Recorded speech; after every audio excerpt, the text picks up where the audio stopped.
estos dibujos, probablemente muchos de ustedes sabrán quién los hizo, algunos tal vez no, pero de lo que estoy segura es de que son imágenes que existen en nuestro inconsciente colectivo. ¿Quién hizo estos dibujos? Guamán Poma de Ayala. Guamán Poma de Ayala fue un indio que escribió una crónica ilustrada, que es un verdadero documento de su tiempo y del mundo prehispánico. En este año 2015 se cumplen 400 años desde que Guamán Poma terminara de escribir su crónica. Y esto, evidentemente, ha motivado homenajes del mundo académico e intelectual a su figura. Nosotros, desde Sucede en el Perú, queremos plegarnos a estas celebraciones y por eso, el día de hoy, les vamos a contar la enigmática vida de este hombre que con su obra pretendió salvar a su pueblo y al mundo andino de los males que lo aquejaban. Estoy, por primera vez, en la biblioteca de la Catedral de Lima, que es un espacio realmente hermoso. Y desde aquí comenzamos el programa. Soy Norma Martínez y esto Sucede en el Perú.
Palabra e imagen, que eso es sumamente atrayente entonces y sumamente atrayente ahora también.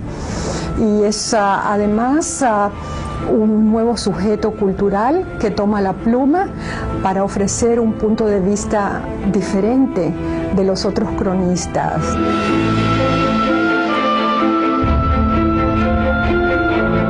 Es una crónica muy importante que va prácticamente desde la creación del mundo hasta el inicio del siglo XVII, cuando 1615-16.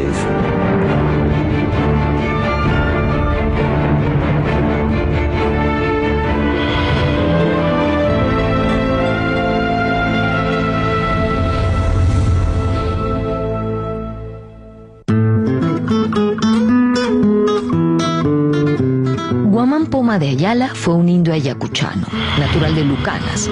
Nació probablemente en la década de 1550, apenas 20 años después de la invasión europea al Tahuantinsuyo. Es así como él se identifica, Yarovilca de Lucanas, sí, pero sus ancestros vienen de Huánuco, él lo dice, ¿no? Que el abuelo o los ancestros anteriores al abuelo eran originarios de Huánuco y habían sido enviados por el Inca a Huamanga como mitimaes. Era un indio ladino, alfabeto, que hablaba y leía castellano, católico y de costumbres españolas.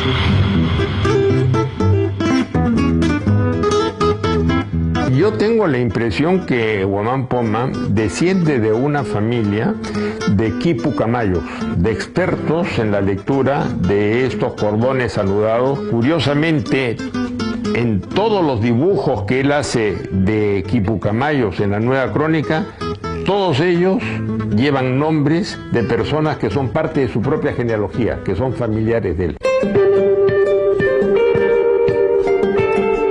Es aquel indio aculturado, el que domina las lenguas nativas y el que domina también el español, que seguramente aprendió en las doctrinas. Y Guamán Poma es uno de estos sujetos que conoce el castellano, no lo conoce, ya sabemos perfectamente, porque es difícil leer su castellano quechuizado.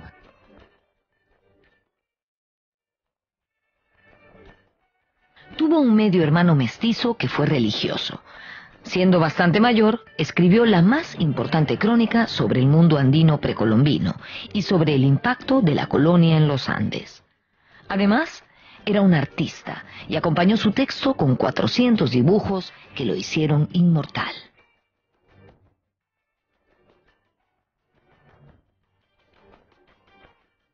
Su nombre era Huamán Poma, pero se añadió el Felipe y también se fabricó un parentesco con el capitán Luis Dávalos de Ayala e incorporó ese apellido al suyo propio, para firmar su crónica como Felipe Huamán Poma de Ayala.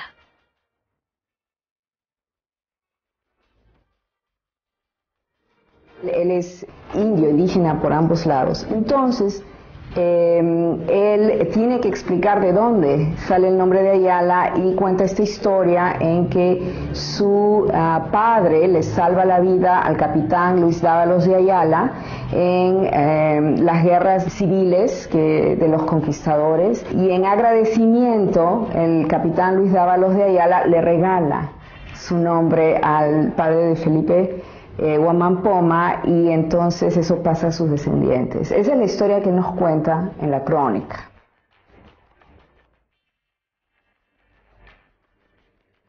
¿Qué es lo que sabemos hasta ahora acerca de nuestro personaje?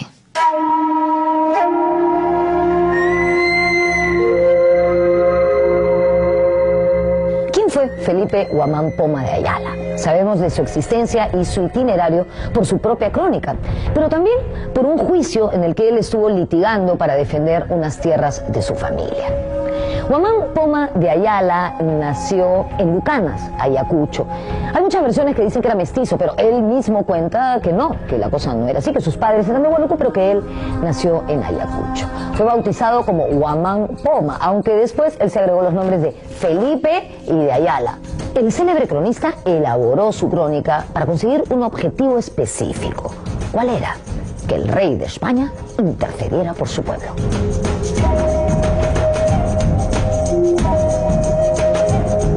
Es un sujeto que tiene que auparse, porque él está dirigiéndose nada menos que a Felipe III, el rey de España. Parece ser que se inventa un linaje muy elevado, descendiente de los yarovilcas y de los incas. Tenemos que leer con mucho cuidado cuál es la verdad y cuál es la representación, la autorrepresentación que el cronista hace de sí mismo.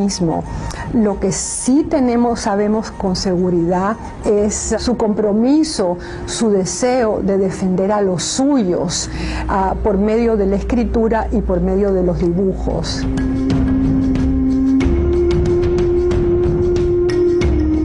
Y en ese texto él construye una autorrepresentación, porque él quiere que sus lectores, especialmente el rey Felipe, lo perciba con autoridad y prestigio, porque él quiere que lo lean, y quiere que su crónica se publique.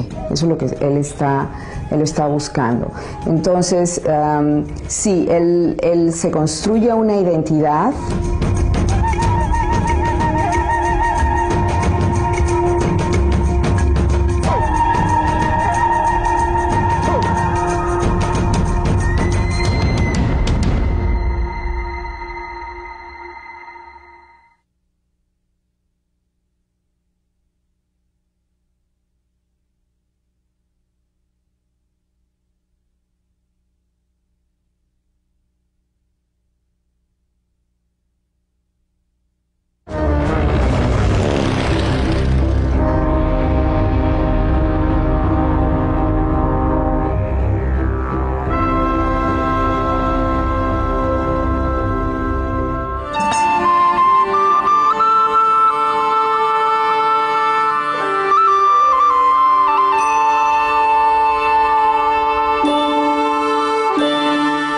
Martín de Murúa era un religioso mercedario que escribió una crónica con ilustraciones, pero a diferencia de Huamán Poma, sus dibujos eran coloreados. el fraile español contaba con mayores recursos. Se piensa que el cronista indio trabajó para Murúa. Guamán Poma y Murúa se juntaron y hicieron una crónica a la limón. Es decir, el texto lo puso Murúa, pero el 80% de los dibujos son de la mano de Guamán Poma, corresponden al estilo de Guamán Poma. Hemos hecho un estudio muy detallado con historiadores del arte, con expertos en el Centro Getty, y hemos podido demostrar las correspondencias entre los estilos de los dibujos que están en este manuscrito de Murúa, que son dibujos a color, con los dibujos en blanco y negro de Guamán Poma, y corresponden, el estilo es exactamente igual.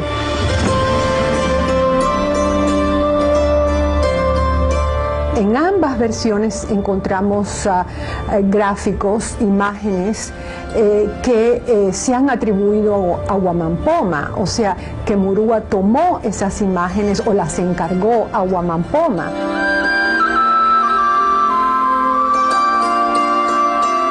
Entra en contacto con sacerdotes como Murúa, pero no solamente con Murúa, entra con algunos otros funcionarios religiosos que hacían composiciones de tierras, por ejemplo, y estuvo ni más ni menos con Cristóbal de Albornoz.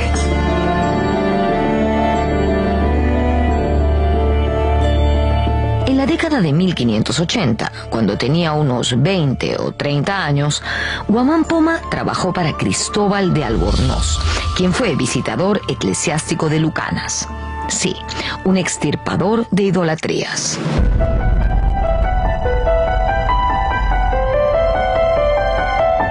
El famoso sacerdote asociado con la extirpación de un movimiento mesiánico que se llamó el Taquiongo, que es mencionado por el mismo Guamán Poma de Ayala, de tal manera que su vinculación con sacerdotes, su vinculación con europeos, es una vinculación muy temprana. Es por eso que la nueva crónica está plagada de nombres de europeos con los cuales Guamán Poma estuvo estrechamente familiarizado.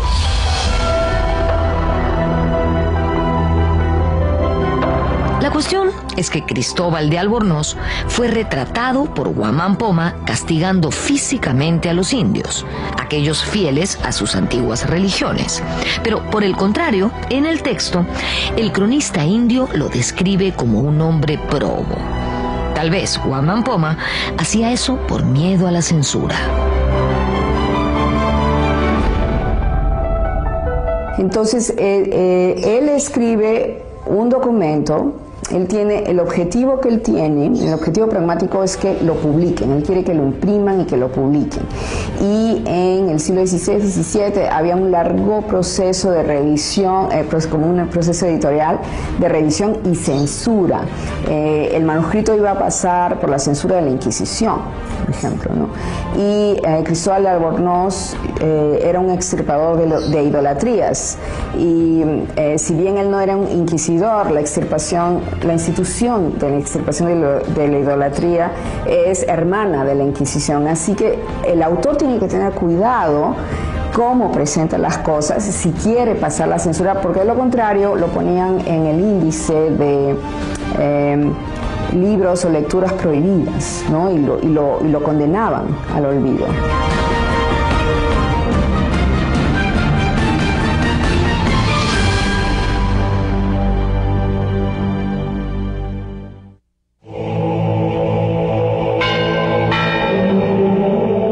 Guamán Poma fue cristiano y se empeñó en probar que el cristianismo había llegado a los Andes antes que los españoles, buscando de ese modo desmantelar una de las razones esgrimidas para justificar la conquista, es decir, que había necesidad de cristianizar a los indios. Según Guamán Poma, estos ya eran cristianos.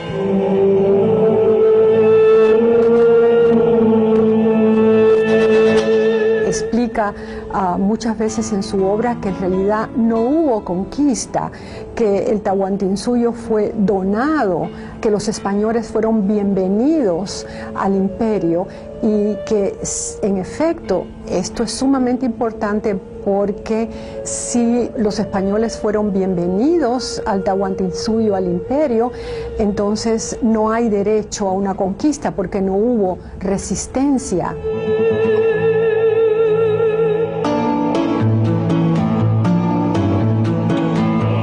Aunque muy devoto de la religión cristiana, Guamán Poma fue enemigo de la Iglesia Católica, porque pensaba que los curas y doctrineros muchas veces violaban las normas que predicaban. El cronista propuso una actitud moral contra la decadencia de su tiempo. Cuando él denuncia los abusos contra los indios, no tiene problemas de mostrar a ciertos personajes, frailes franciscanos o mercedarios o agustinos que están abusando físicamente de los indios, hombres y mujeres, ¿no? En ese sentido es muy atrevido, ¿no? A mí me llama la atención que a pesar de ser consciente de su censura, de la censura que lo oprime como escritor, él al mismo tiempo es muy atrevido.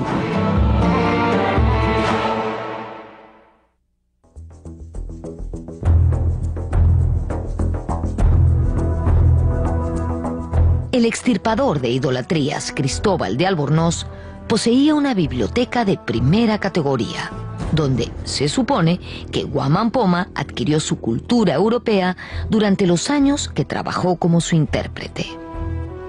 Deben haber sido muy amigos, porque se sospecha que Albornoz habría sido quien le regaló el papel y la tinta para escribir sus crónicas. Recordemos que estos elementos eran caros en el siglo XVII y Guamán Poma necesitó mucho para dibujar y escribir su voluminoso texto.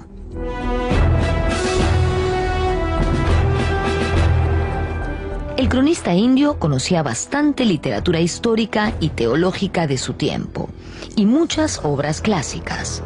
Fue un indio culto que intentó emplear los conocimientos occidentales para reelaborar una interpretación propia de su historia.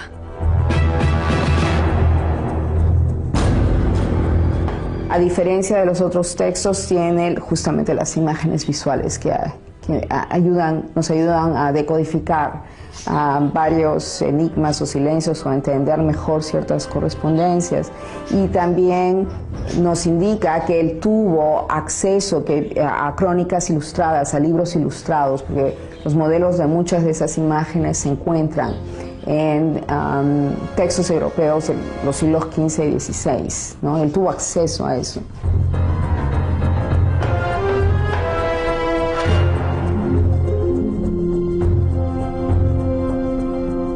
La crónica de Guamán Poma es una obra de crítica, de denuncia social. La suya es una escritura dolorosa, pero que también pretende ser sanadora, ¿no? Y hasta cierto punto salvadora. ¿Qué le duele, qué le molesta tanto a Guamán Poma? El abuso de los corregidores y la corrupción. La corrupción de los funcionarios coloniales, la corrupción de los religiosos, la corrupción de los soldados, la corrupción instalada en ese sistema de gobierno. Parece mentira, ¿no? Han pasado 400 años desde que Guamán Poma hizo su crónica y al parecer las cosas han cambiado poco, porque la corrupción en nuestro país sigue estando presente allí donde posemos nuestros ojos. Guamán Poma repetía siempre la letanía y no hay remedio. ¿Ustedes creen que hay remedio o que no hay remedio? Yo creo que sí hay remedio, pero para que exista verdaderamente tenemos todos que comprometernos con eliminar la corrupción incluso en las cositas más pequeñas.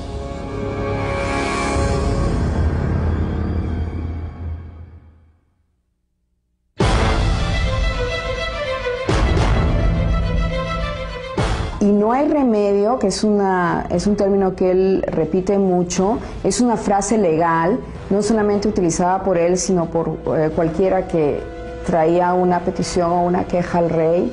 Y no hay remedio significa no hay reparación legal, o sea, suceden estos abusos, estos problemas y nadie lo arregla.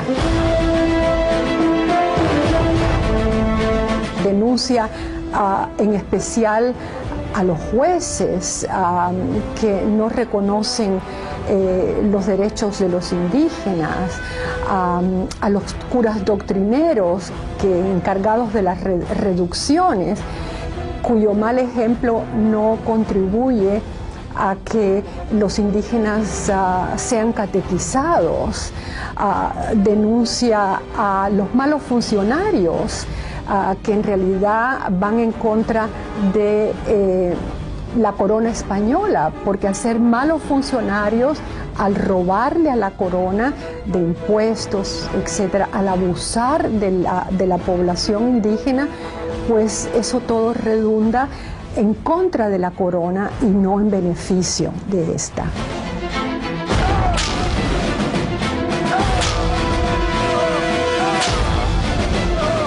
Guamán Poma dirigió su crónica al rey de España, Felipe III, a quien pedía resolviera los males que habían caído sobre los Andes a raíz de la conquista.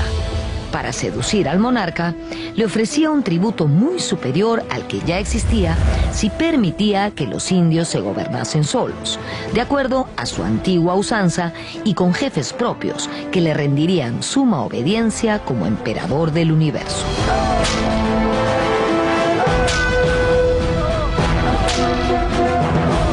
Eso es una de las características que tiene esta crónica. Él siente como que la presencia de los europeos ha puesto el mundo al revés y no se cansa de repetir de que el mundo está al revés y constantemente está haciendo un conjunto de críticas. Él piensa que la presencia de los europeos ha tergiversado el orden que existía anteriormente. Y entonces él escribe precisamente este documento como una especie de carta al rey. Él concibe al rey de España como si fuera un monarca divino, como si fuera un inca.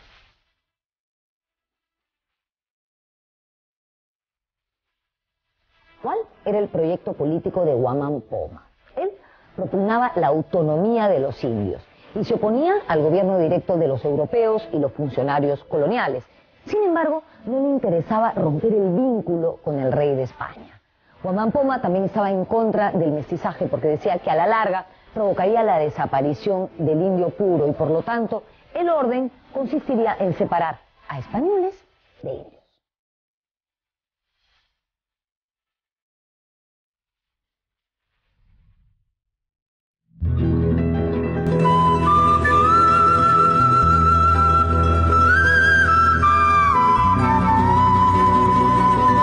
La gran preocupación de Guamán Poma es y se acaban los indios, ¿no?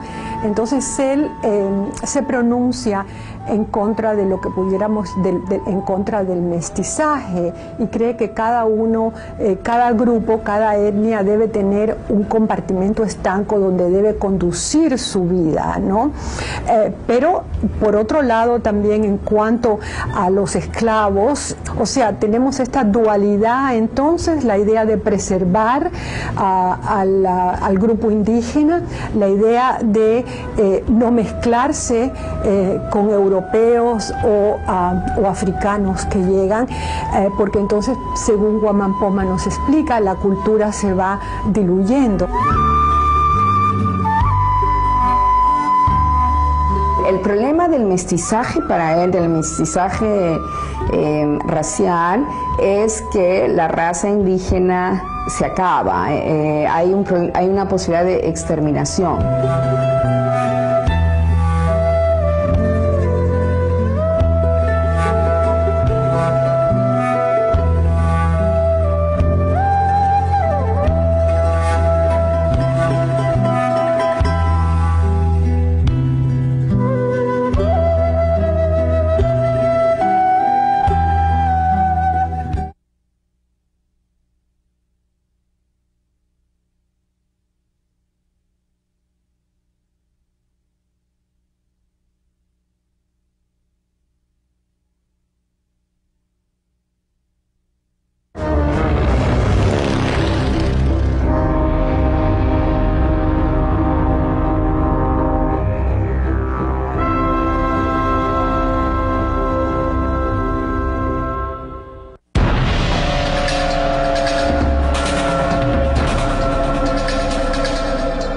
El punto de vista político de Guamán Poma se puede resumir fácilmente.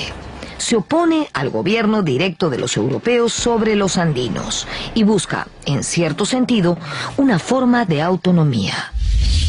Entonces, su crónica es una carta al rey, porque piensa que él tiene poder para resolver a favor de la nacionalidad andina, nacionalidad que se había formado a raíz de la colonia en oposición al gobierno directo de los españoles. Y él tiene la esperanza que transmitiéndole los problemas que existen en estas tierras, este rey de España, en su capacidad de monarca supremo, tiene la capacidad de poder restablecer el orden. Y para él, la única manera de poder restablecer el orden es separar a los indios de los españoles. Porque juntos solamente traen el caos. Separados sí podría mantenerse la convivencia.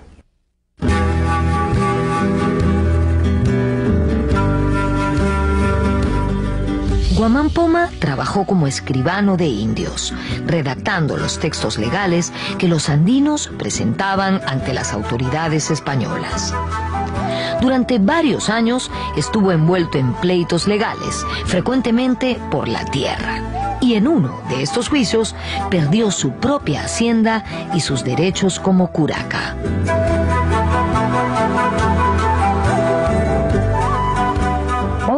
Decidió escribir su famosa y monumental crónica cuando él mismo fue víctima de los abusos que tanto denunciaba. ¿Qué pasó? Un funcionario español lo despojó de sus tierras y se las entregó a indios chachapoyas en premio por su colaboración con los españoles. Guamán Poma entró en litigio y no solamente perdió sus tierras, sino que además fue condenado a 200 azotes y fue expulsado de Huamanga.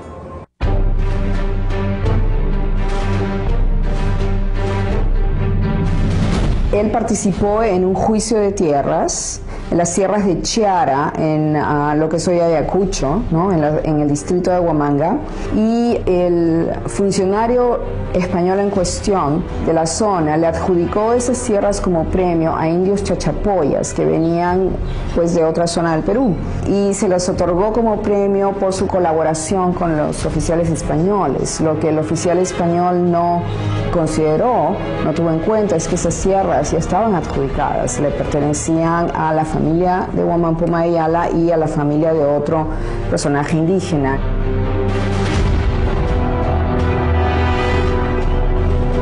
En medio de la pobreza y la desgracia, Guamán Poma comenzó la redacción de su crónica. Esta crónica tiene 3 partes. La primera contiene una historia legendaria del Perú antiguo, desde la creación bíblica hasta el reinado de Huayna Cápac.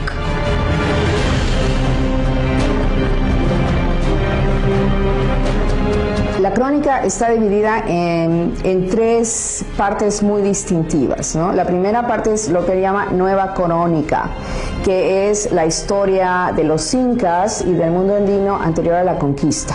En Nueva Crónica, él utiliza una serie de discursos históricos, tiene mucha influencia europea, hay discurso bíblico en el sentido que habla de la creación del hombre, por ejemplo, hace alusiones a Adán y Eva, o lo que habría sido el equivalente a Adán y Eva en el mundo andino, y luego procede a hablar de la sociedad inca, habla de toda la dinastía inca, de los reyes y de las reinas, pero también hace una descripción, es una descripción de cómo funcionaba la sociedad inca, que la presenta como una sociedad ideal, ¿no? Utópica, y eso cumple una función importante porque va a ser la plataforma o el punto de referencia o el modelo, ¿no? de reforma que él va a proponer en la segunda parte.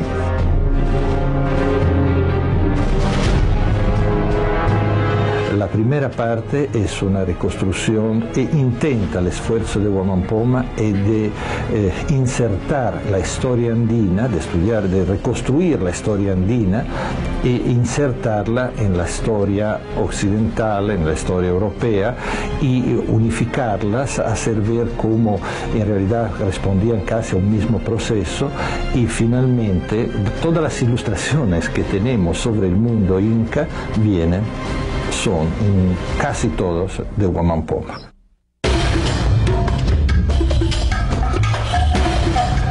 La segunda parte es un capítulo denominado Conquista, que comienza con la llegada de los españoles y termina con el fin de las guerras civiles entre los europeos. Esta sección abarca un tercio de la crónica.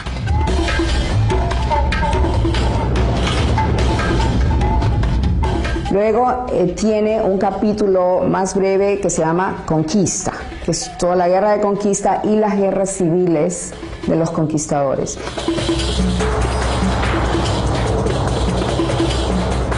El resto de la crónica se denomina, irónicamente, Buen Gobierno, y es una descripción sincrónica y minuciosa de la vida social en el Virreinato del Perú.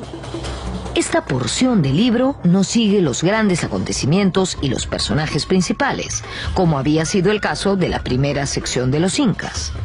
En la parte dedicada a la colonia, Guamán Poma narra hechos cotidianos, de los cuales afirma ser testigo presencial. Así, en estas páginas se denuncian los abusos e injusticias. Además, contiene una propuesta de solución política, la autonomía de los indios. Esta sección también está cargada de pesimismo, rasgo que se expresa en una frase dramática que se repite incesantemente.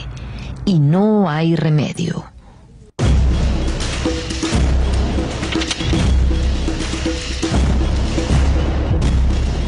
Buen Gobierno es una descripción de la sociedad andina colonial.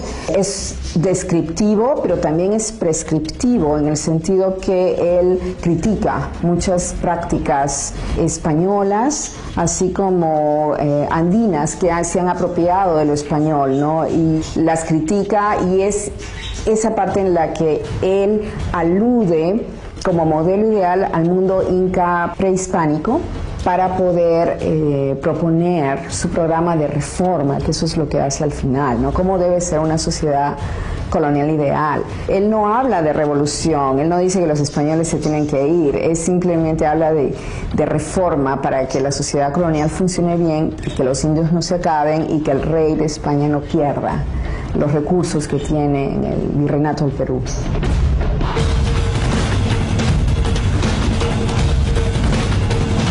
Lo que presenta sobre todo en la segunda parte es una especie de comedia humana, de gran comedia humana, de esta región de Lucanas durante la colonia. Es una vida pueblerina, con correncillas entre el corregidor, el encomendero, el curaca, el escribano, y una lucha para el dominio, los atropellos que los andinos sufren cada día, que son denunciados con gran fuerza por Guamán Poma. Al finalizar su voluminosa crónica, Guamán Poma se dirigió a Lima con el fin de entregarla en el Palacio del Virrey, para que de allí se la hicieran llegar al mismo rey de España.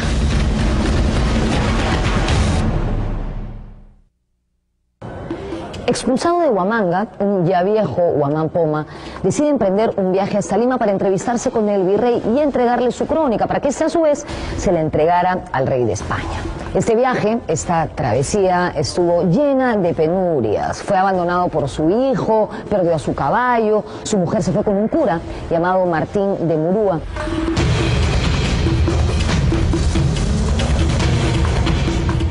El propio Guamán Poma dibuja a Martín de Murúa y lo dibuja en una situación no nada agradable, porque Murúa aparece pegándole a una andina que está tejiendo en un telar, y después Guamán Poma lo acusa de haberle intentado quitar su propia mujer.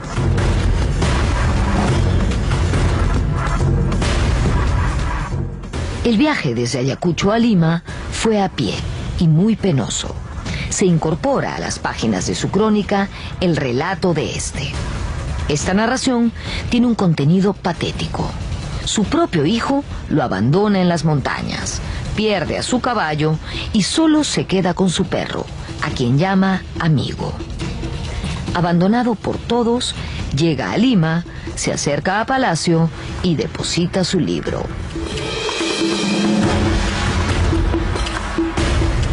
tendemos a pensar que Guamán Poma viaja a Lima solo una vez, cuando termina su crónica y camina, ¿no? Es el capítulo de Camina el autor, camina desde Huamanga hasta Lima con el manuscrito bajo el brazo, pasa por Huarochirí, se entera de lo que está haciendo Francisco de Ávila, el extirpador de idolatrías en Huarochirí, añade información a su crónica.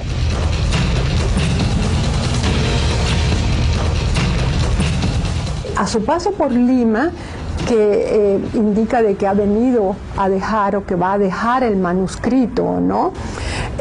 Vemos que es un hombre que está muy familiarizado con los corredores del poder virreinal, mucho más de lo que pensamos.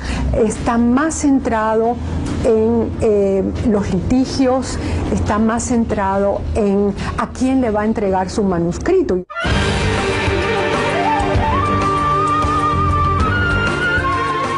Quiere que lo publiquen, entonces el proceso de publicación implica que tú tienes tu documento, tu manuscrito, lo has terminado y tú lo tienes que entregar a las autoridades en Lima.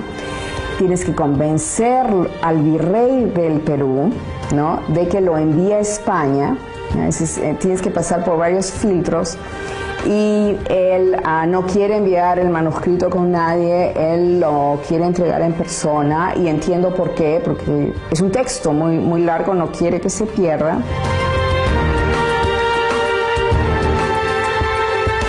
También se conoce una breve carta que le dirige al rey y que parece iba a ir acompañando la crónica.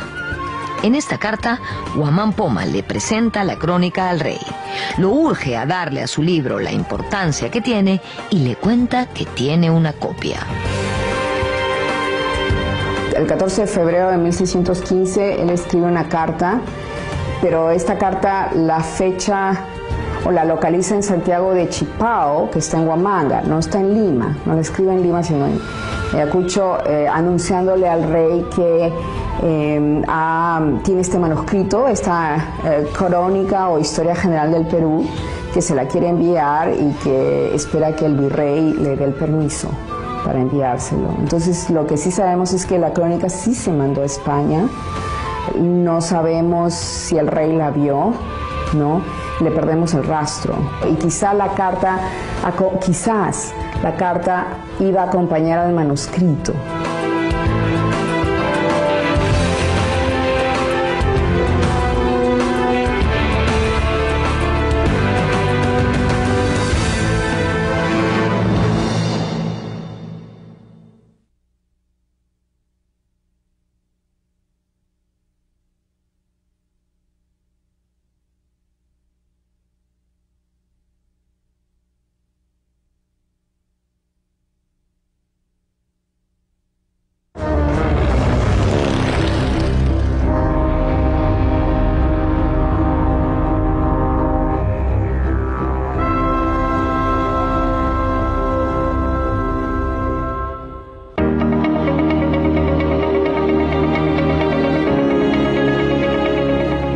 Guamán Poma era un convencido de las virtudes liberadoras y sanadoras de la escritura.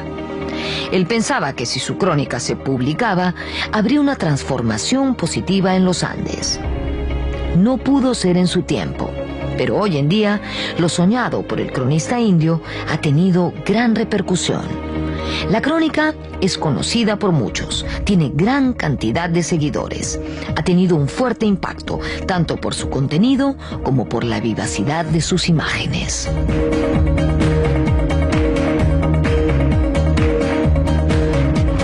La grandeza de la obra de Guamán Poma radica justamente en describir la vida cotidiana, la vida rutinaria, los problemas de un pequeño pueblo de provincia o de una región, de esta región de Lucanas, con Andamarca, Sondondo, toda esta región donde se movió y vivió gran parte de su vida Guamán Poma. Y no tenemos ningún otro documento que nos documente, que nos haga ver con viveza, además con ilustraciones, con muchos detalles, porque Guamán Poma, a pesar de ser bastante simple en el trazo, es muy descriptivo, tiene miles de pequeños y grandes detalles de la vida de esa época a través de sus ilustraciones. Las ilustraciones no son solo una ilustración del texto, sino también integran plenamente el texto.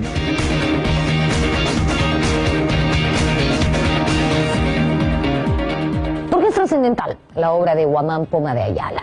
Por dos razones. La primera, porque es uno de los pocos documentos escritos en el temprano Perú colonial de manera autógrafa por un indio de puño y letra. No hay traductores, no hay intérpretes, no hay filtros.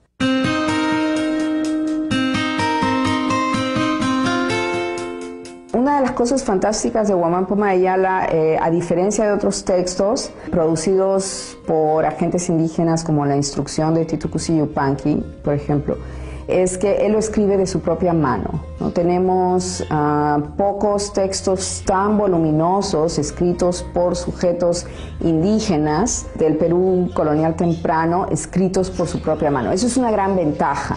En el caso de la Instrucción de Titu Cusi Yupanqui, él dicta, ¿no?, a un amanuense español, hay un traductor. El Titu Cusi Yupanqui no hablaba castellano, él hablaba quechua, entonces él dicta en quechua, hay un traductor y luego hay un amanuense, así que en ese caso hay algo que se pierde, ¿no? Entonces la crónica de Guamán es autógrafa, como señalan varios, y eso es una gran ventaja para nosotros, porque estamos trabajando el texto directamente producido por un sujeto andino.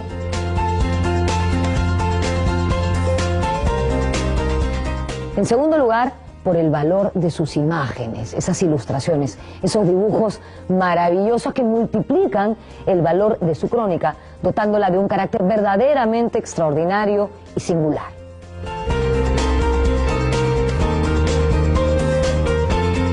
Guamán Poma, en la mayoría de los casos, primero hizo el dibujo, ¿no? O el dibujo aparece primero en la secuencia y luego el texto que habla al dibujo. La forma occidental de organizar la información en un texto, lo que solemos hacer es escribir el texto y crear el dibujo que ilustra el texto, ¿no? Él sigue un orden distinto, digamos al revés. El dibujo interactúa con el texto verbal.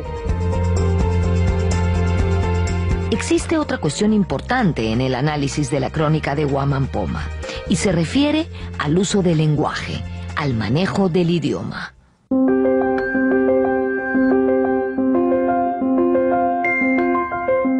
Su castellano es diglósico, lo que significa que es un castellano con interferencias o influencia del quechua, ¿no?, en sintaxis, en morfología. La otra característica de su lenguaje es que él utiliza muchos términos quechua, algunos aymara.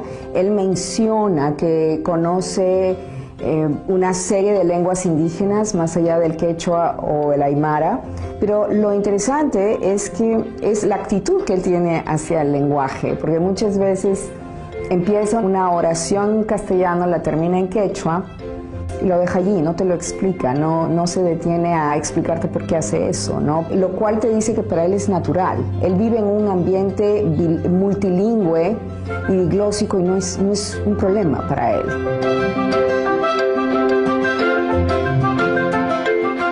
La complejidad del texto, la posibilidad de encontrar tipos textuales distintos, de encontrar cartas, de encontrar supuestas ordenanzas, de encontrar sermones, de encontrar oraciones en español, en quechua, te demuestran la competencia y el conocimiento de Guamán Poma y el enorme valor que tiene la crónica para conocer un periodo importante de la historia del Perú.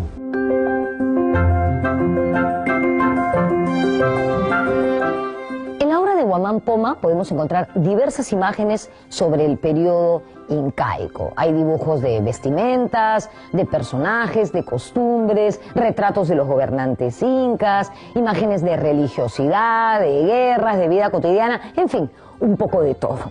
Si bien Guamán Poma no era un dibujante que manejaba la estética occidental ni tenía el arte de sus antepasados Wari o incas, el valor testimonial de sus quilcas es indudable. De hecho, muchas de ellas son usadas en libros peruanos y extranjeros para graficar los tiempos del Tahuantinsuyo. A diferencia de las crónicas españolas o escritas por oficiales españoles, nos permite echar un vistazo a lo que pudo haber sido la subjetividad andina del Perú colonial temprano. Es decir, cómo un indio miraba su mundo colonial desde su punto de vista, ¿no? Que es híbrido, porque él ya había sido castellanizado, ¿no? Pero eso es lo que tenemos una vez que ocurre la conquista.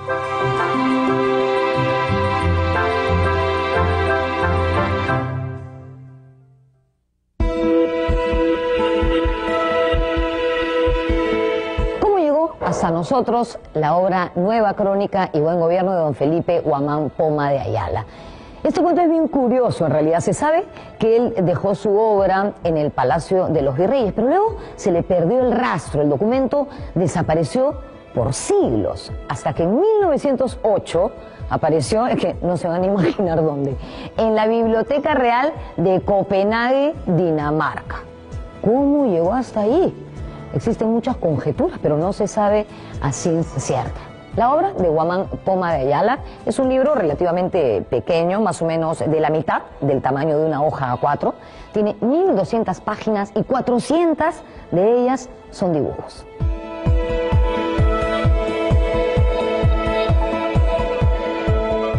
El manuscrito llegó y está ahora en el Museo Real de Dinamarca, en Copenhague, y el que lo dio a conocer al mundo académico, ¿no? Fue un investigador alemán, Richard Piechmann, y después Paul Rivet publicó el facsimilar del manuscrito, que ahí sí fue cuando se comenzó a estudiar en grande, si se quiere, ¿no? No hay una certeza de cómo llegó el manuscrito allí. No es el único misterio por resolver, porque en realidad toda la vida de Guamán Poma es poco conocida. Solo existen unos cuantos datos sueltos y la misma crónica, que al ser escrita con una fuerte pasión, nos permite entender el espíritu del cronista indio.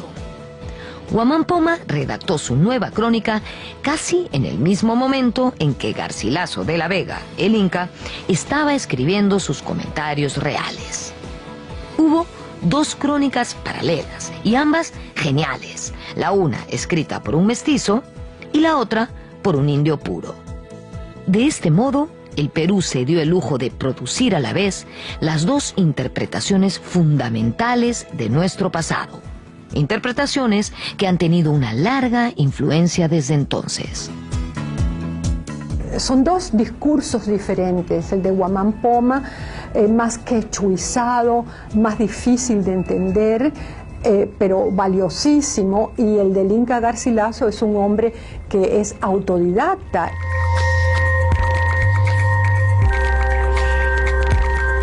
Hemos siempre hablado acerca del mestizaje del Perú.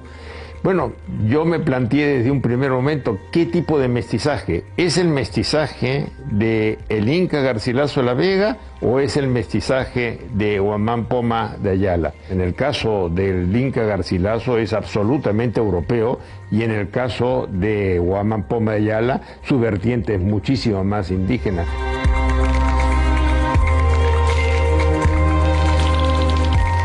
Definitivamente, Guamán Poma estaba convencido de que si su crónica llegaba al rey y se publicaba, eso podría significar la salvación de los indios del mundo andino. Resulta curioso que Guamán Poma escribiese su crónica mientras Garcilaso de la Vega escribía los comentarios reales. Así tenemos dos visiones, ¿no? La de un indio puro, Guamán Poma, y la de un mestizo, el Inca Garcilaso. En todo caso, son dos interpretaciones fundamentales de nuestro pasado y que todos debemos conocer. Nos vemos en la próxima.